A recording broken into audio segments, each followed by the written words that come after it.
السلام علیکم۔ کے نیوز ایچ ڈی کے ساتھ میں ہوں کرن ارشاد۔ خبروں کا آغاز کرتے ہیں عارف والا سے۔ پولیس تھانہ سٹی عارف والا نے گزشتہ دنوں چوری ہونے والا موٹر سائیکل برآمد کرتے ہوئے نامزد چور کو پکڑ کر مقدمہ درج کر کے حوالات میں بند کر دیا اور مزید انکشافات کے لیے مقامی عدالت سے ریمانڈ لے لیا۔ ہمارے نمائندہ محمد شفیق پھول کی رپورٹ کے مطابق آدی موٹر سائیکل چور مقصود احمد ولد ادریس سکنہ تابریاں بارے متاثرہ شخص نے اپنے چوری ہونے والے موٹر سائیکل کی اندراج مقدمہ کے لیے نامزد درخواست گزار دی،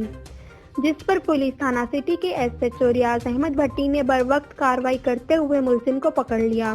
اور دوران تفتیش موٹر سائیکل چور اقبال جرم بن گیا، جس پر پولیس تھانہ سٹی نے مزید انکشافات کے لیے عدالت سے جسمانی ریمانڈ لے لیا، جبکہ چور کے لواحقین اس کے مزید انکشافات سے بچنے کے لیے سوشل میڈیا پر پولیس کے بارے ہراساں سرائی کر رہے ہیں،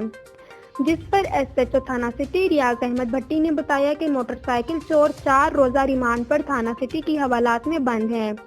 یہ لوگ شور مچائے شور والی بات کر رہے ہیں، ایسی حرکتیں ہمیں ملزم کو کیفر کردار تک پہنچانے سے نہیں روک سکتی۔